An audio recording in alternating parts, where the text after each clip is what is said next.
So, good afternoon. Today I'm talking to Marion, who's just joined us, an exciting new addition to the team. She's a medical herbalist, practicing herbal medicine, and a nutritionist. So I always thought that herbalism was and medical herbalism was misunderstood generally by the public. So I thought I'd get Marion to shed some light on this, just to see what her take on it. Sure. Yes, it does. I think it's just still not that widely known, and it often gets mixed up with homeopathy. It's actually quite different. So it works kind of in the framework of functional medicine, meaning we look at getting to the root of a problem rather than treating a set of symptoms, and then we use plant extracts as medication or as medicines. So that's tinctures or teas or capsules, powders, creams, ointments. Okay, that's really fascinating. So what sort of conditions do you typically treat with people with herbal medicine? Yeah, so my personal kind of special areas of interest are women's health, gut health, any stress related issues, and then I also see quite a lot of chronic conditions or autoimmune conditions, so things where people manage their symptoms and they find that herbal medicine works really well with that, sometimes alongside their other medication, and yeah.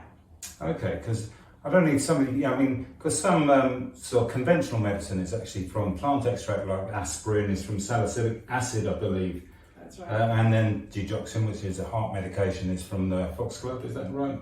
Yes. Yeah, and so it's not too different really from the general medicine that you might be prescribed from the GP. So what if someone is already prescribed medication or is taking over-the-counter medications?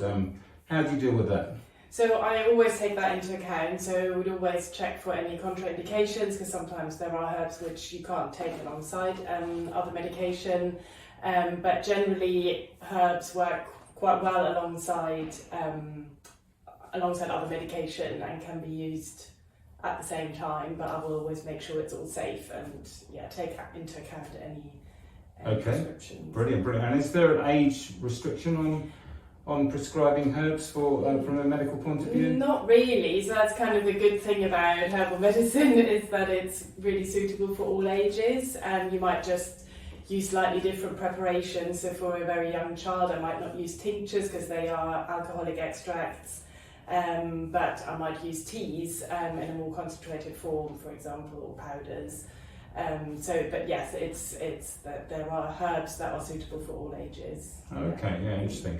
The other thing I wanted to ask is, so you mentioned teas and tinctures and powders. So how do you take herbal medicine? Is like we would take a pill or an injection? Sure. So the tinctures come in a liquid form, and you might take 2-3 teaspoons per day, diluted in a bit of water because they taste quite strong. The teas, you just infuse them for 10 minutes or so to make a strong infusion, and then have, say, 3 cups a day, that kind of thing. The powders often come in capsule forms. So that's another way of taking herbs, but the tinctures are by far the most potent form of taking herbal medicine. It's the one I prescribe the most. Okay, I see. Interesting. And you're also a nutrition therapist. So how do you sort of weave in the nutrition part into your practice?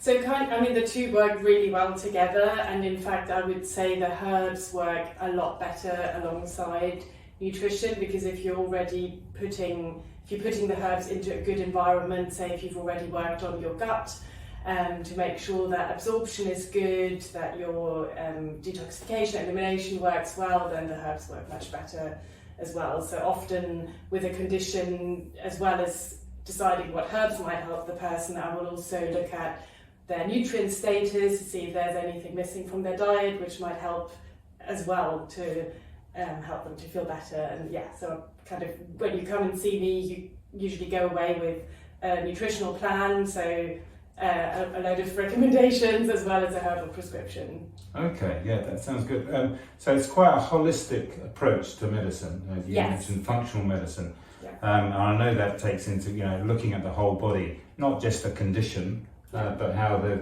condition may be affecting the body and vice versa.